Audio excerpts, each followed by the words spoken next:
रात के 3:15 बज रहे थे।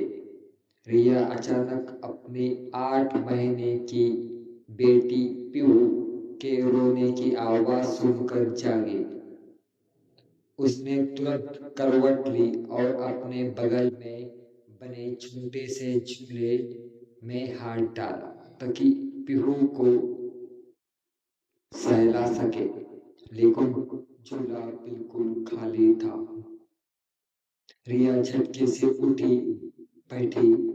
कमरे में रात का अंधेरा पसरा था और सिर्फ 0 वाट के नीले बल्ब की धुंधली रोशनी जल रही थी।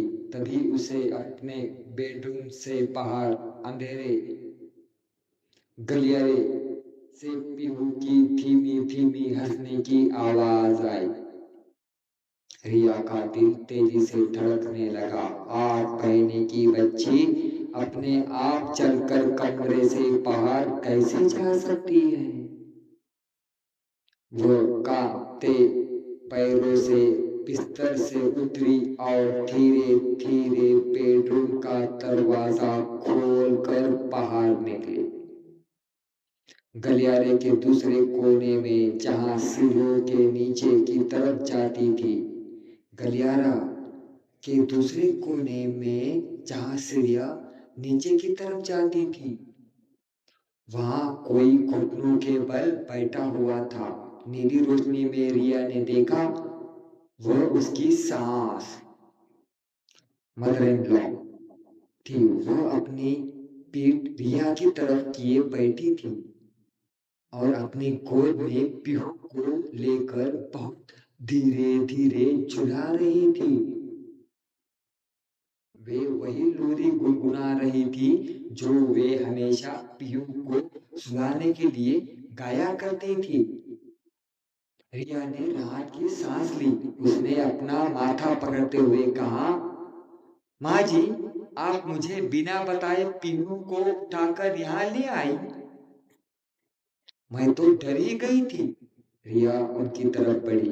जैसे ही वो उनके पास पहुंची, उसकी नजर सीढ़ी के पास दीवार पर लगे बड़े से आईने पे पड़ी। आईने में जो दिख रहा था उसे देखकर रिया के पांव जमीन में जम गए। आईने के अक्स में उसकी सास की गोद पूरी तरह खाली थी। वहां कोई बच्चा नहीं था।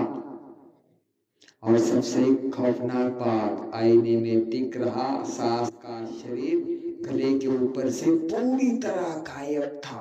सिर्फ धड़ हिल रहा था। रिया का पूरा शरीर डर से ठंडा पड़ गया। तभी सामने बैठी उस आकृति ने लोरी गाना बंद कर दिया। उसने बहुत धीरे से अपना सिर पीछे रिया की तरफ घुमाया। अब उस गर्दन से हड्डियों के टूटने की भयानक आवाज आई। वो उसकी सांस नहीं थी। उसका चेहरा पूरी तरह काला, छुरीदार और आंखों की जगह सिर्फ बहता हुआ गाढ़ा खून था। उसने अपना कान तक फटा हुआ मुंह खोला और उसमें से दोहरी विकृत आवाज में बोली, लोरी तो मैं बच्चे के लिए गा रही थी, पर तुम क्यों जागी? लोरी तो मैं बच्चे के लिए गा रही थी, पर जागी तुम क्यों? तभी रिया को अपनी पीठ के ठीक पीछे अपने कान के पास एक छोटी सी बच्ची की ठंडी हंसी सुनाई दी और किसी छोटी सी उंगली ने रिया के गर्दन को जोर से जकड़ लिया।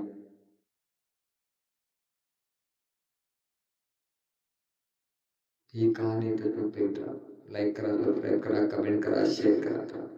काल्पनिक कथाएं कोणत्या गोष्टीचा कशाही काही संबंध नाही मित्रांनो. कमेंट लाईक जरूर करा. कमजोर देखे ना देखे. काल्पनिक कथा मित्रांनो कोणता गोष्टीचा कशाही काही संबंध नाही. तुमच्या फक्त हा व्हिडिओ मनोरंजनासाठी बनवला गेलेला आहे मित्रांनो. काल्पनिक कथा आहे मनोरंजन मित्रांनो. चला तर मित्रांनो लाइक सब्सक्राइब करने जरूर करा. कमजोर दिल के ना देखे तो